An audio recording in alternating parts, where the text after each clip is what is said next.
Salutations et bienvenue dans cette nouvelle vidéo où je vais vous présenter Mika qui va nous parler un petit peu de sa S15 officielle du film Fast and Furious Tokyo Drift. Salut Mika. Salut. Quelle est ta caisse? Une S15 qui provient du film Fast and Furious Tokyo Drift, donc le troisième opus. Donc c'est une stunt car originale qu'on a récupérée en Irlande. Du coup tu l'as depuis quand cette caisse? Depuis le mois de janvier. Ouais. Donc on l'a fait rapatrier d'Irlande. D'accord. Je dis on, mais et avec l'aide d'Anthony de Grand Tourisme Import. Voilà, donc elle a passé quelques mois chez Andy, garage du Buèche, donc dans le sud, là en PACA, à Serres, exactement. Donc on va mettre la petite info tout en bas. Ils ont bien bossé dessus parce qu'on a reçu une caisse qui était quand même loin d'être belle. Ouais. Qui avait pas mal pourri au soleil, à l'extérieur, etc. Donc on a essayé de la remettre dans son état le plus proche d'après son utilisation du film. Voilà, donc on a quand même gardé un petit peu les stigmates et tout ça. Et on a essayé de faire une caisse qui soit un peu homogène. Il y a encore quelques petites bricoles à faire, mais à 90% elle est finie et elle restera comme ça. Et je vais essayer de la garder dans cet état-là le plus longtemps possible. Voilà. Pourquoi en Irlande du coup tu l'as récupérée? Et ben parce qu'elle était là-bas. Elle était en Irlande parce que en fait elle a été importée après les besoins du film par une société qui s'appelle New Era qui est en Angleterre. Ils l'ont vendue à une personne qui se trouvait en Irlande. Elle a changé de main 2 fois.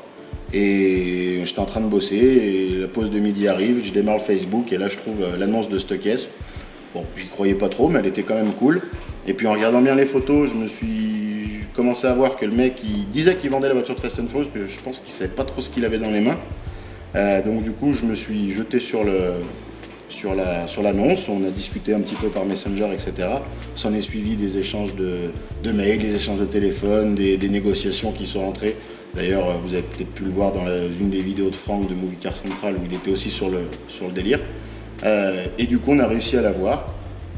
Il y a notre importateur, enfin notre transporteur exactement, qui allait la chercher lui-même, donc qui a pris sa camionnette et son bateau pour aller récupérer la caisse, sachant qu'on avait fait le virement.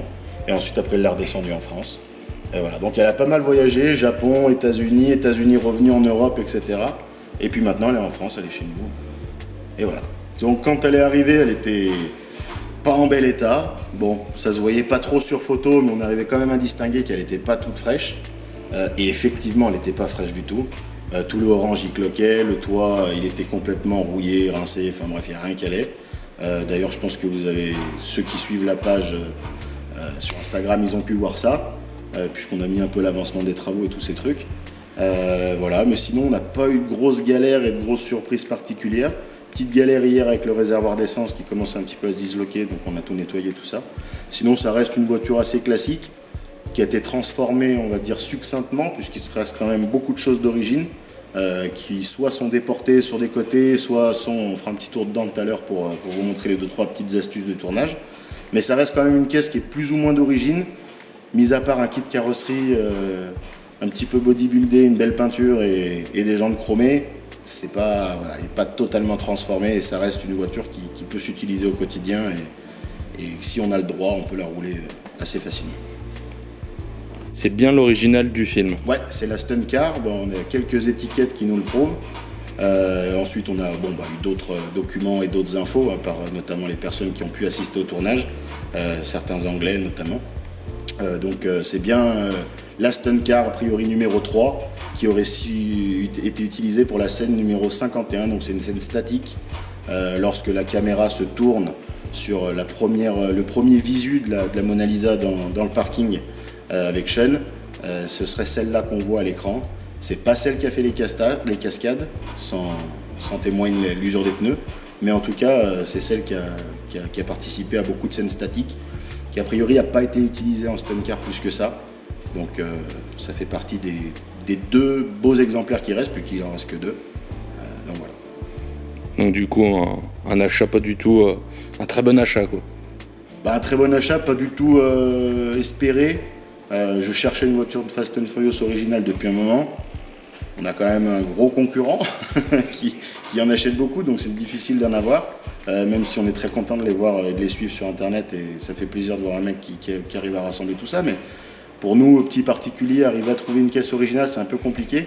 Et c'est vrai que celle-là, quand elle s'est présentée, niveau budget, on va pas se mentir, on est quand même loin d'une GTR originale. Et donc du coup, on était bon, quoi. Il y avait le budget, il y avait les voitures qui étaient cool, elle parlait, elle existait, parce que Fast and Furious, c'est plus de 400 bagnoles. Donc arriver à en trouver une qui parle vraiment autre que la Charger et la R34 et la Eclipse, c'est compliqué. Celle-là, elle est plutôt sympa, elle plaît. Même si les gens la connaissent pas, ils la trouvent rigolote et elle donne le sourire, et c'est ce qui est important, puisque ça reste une passion. Et puis ça fait rire les anciens, ça fait rire les jeunes, les petits, un peu moins les gonzesses, mais bon, c'est comme ça.